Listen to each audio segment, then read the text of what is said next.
Joey, what is the first 100 days?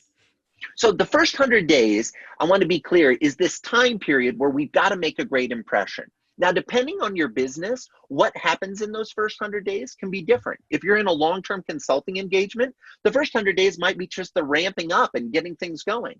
If I come on your website and I buy a product, the first 100 days, I should have received the product and probably used it multiple times. So it just kind of depends on your business. But all the research shows these first 100 days are the most important. Within the first 100 days in most businesses, I believe there are 8 phases that a customer can journey through.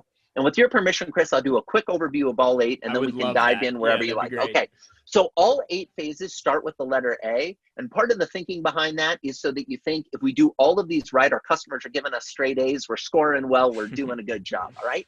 The first phase, phase 1, is the assess phase. This is when a prospect is trying to decide whether they even want to do business with you, all right? In common parlance, we call this marketing and sales. What you want to do in the assess phase is give a preview of what it's going to be like to do business with you, to showcase the type of care and concern and attention that they're going to get once they become a customer. Give them that during the sales process or during the marketing. We then move to phase 2. Phase 2 is the admit phase, or in the first 100 days methodology, it's day 1. And the reason it's day 1 is this is when they transition from being a prospect to being a customer. They officially become a customer. They sign on the dotted line. They hand over their hard-earned cash. They are in. It's our job now to deliver the product or the service. Then we come to phase 3. As a reminder, this is that buyer's remorse stage. It's called the Affirm stage, where they begin to doubt the decision they just made. By the way, the research shows the bigger the cost of the product, the higher the buyer's remorse. You don't really think about buyer's remorse for a package of bubble gum, even though the research shows that you'll feel buyer's remorse for buying a pack of bubble gum at the store. You feel buyer's remorse when you buy the car or the house or the $100 outfit or the nice watch. The more expensive the product, the higher the likelihood and the higher the significance of buyer's remorse. So for anybody listening that has a high-end ticket item, guess what? This is even more dangerous with those folks than with your low-dollar items.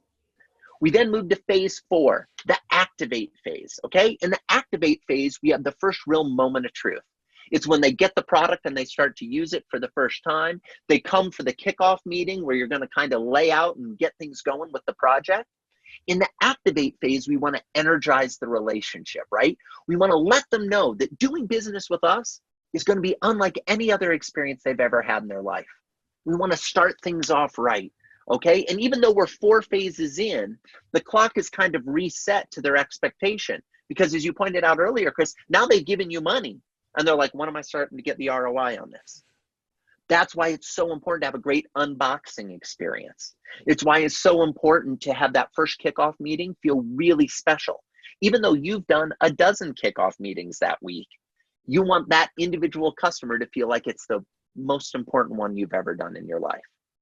Chris, we then come to stage 5, phase 5, the acclimate phase. And I will tell you, pro tip, everyone listening, this is where most businesses start to fall off the rails. As a general rule, they've done a pretty good job up to here because they sold the product, they got the money, they may or may not have navigated the buyer's remorse, but they at least got the product or service into their hands.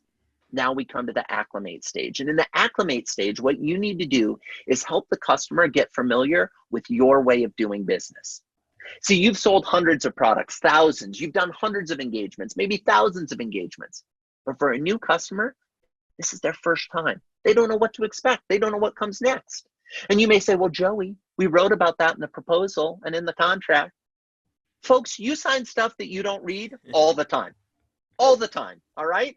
With all due respect, Chris, going back to your story of the rental car, the last time you rented a car, you probably walked up, there's a little screen, and you have to click the accept box. And what do most people do? Accept, accept, accept, accept. Just give me the keys, brother. They're not reading what they're agreeing to. Your customers are the same way. Even though you told them what the process was going to be, you've got to hold their hand and remind them. I've got 2 little boys, okay, a 6-year-old and a 4-year-old. Every night when we have dinner, you know one of the first things I say? Napkins on our laps. Put our napkins on our laps. My boys have had hundreds of dinners. I have said this every night. And how often do they forget to put their napkin on the lap? Almost every meal. Until they don't. until you condition them to the point where they finally go, oh, I sat down, my napkin should go on my lap, right? Your customers are the same way. I don't mean treat them like children. What I mean is you got to remind them what are the steps in the process and what comes next. We then come to phase 6, the accomplish phase, okay? The accomplish phase is when the customer achieves the goal they had when they originally decided to do business with you. See, every prospect who decides to sign on the dotted line and officially become a customer has an outcome that they're seeking, a goal that they're trying to accomplish. Now, sometimes we think we know what the goal is, but we don't actually, because we don't take the time to ask. The goal could be very different for the customer than it is for the company, or at least what the company expects. And if you don't have a clear understanding of what they're trying to accomplish and track their progress towards that goal, when they achieve the goal, they're probably going to forget to celebrate. And it's your job to remind them, hey, remember that thing you wanted? We got there. Congratulations, we're there.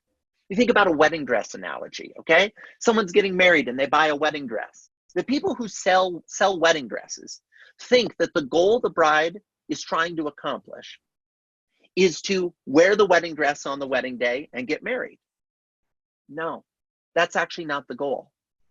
The goal is to get the photos back from the wedding day and to look fabulous in the dress. So see, we're thinking, oh, well, they had the wedding. Our job is done. No. The job isn't done until the photos come back and they looked good and they now have this visual memento reminder of what happened.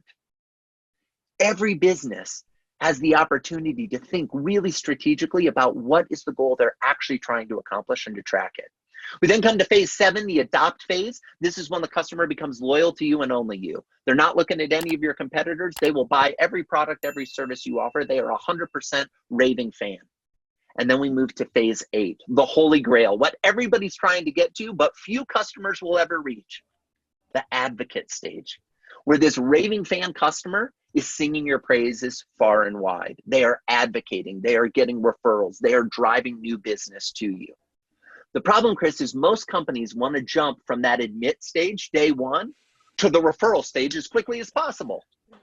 And I imagine you've bought products online, for example, where after you buy, as part of the checkout cart, they pop up a screen that says, can you share the emails of 3 other people that might like our product? Does anyone ever type emails in on those things? I don't think they do. Because I don't know about you, but most consumers, I don't want to recommend something until I know it works. Why? Because that's my reputation, right? You were very kind to mention early on that you've recommended my book to many people. My gut instinct is you wouldn't have recommended it before you read it, because that's dangerous. I'm not going to recommend a book I haven't read. It's like when authors ask me to blurb their books, which I'm always happy to do. The rule is you got to send me the book so I can read it. I'm not going to put my name on it and have somebody pick up a book and go, oh, Joey Coleman recommends this. I like him. I should read this book, unless I've actually read the book. We don't know how to ask referrals. Most businesses ask for referrals either too soon or never at all. And so there are ways that you can be strategic about this. The last thing I'll say, because you can tell I got some strong opinions on this stuff, I think most businesses are doing the best they can. But when they come to customer experience and they come to service, they put it in this category of, well, it's touchy-feely and there aren't any systems and process. And how do you systematize caring? You can't do that. I disagree. If you apply these 8 phases and you think about your customers as to where they are in the journey, you will have all the insight you need to communicate with them, to interact with them in a way that will get them to the next phase. This stuff isn't rocket science. You can systematize caring. It just requires some effort and some commitment. It doesn't require huge checks. It doesn't require, oh, we got to hire 50 more people to do it. But it does require a philosophical shift in how you think about your business, a philosophical shift in what we decide is the most important attribute of the customer. See, I think the most important attribute of the customer is not the dollar they give me. It's the time they give me. And if they're willing to give me more of their time, I'll by default get more of their dollars. But if I'm only thinking about, oh, I need more of their dollars, pretty quickly, they have no interest in giving me any of their time.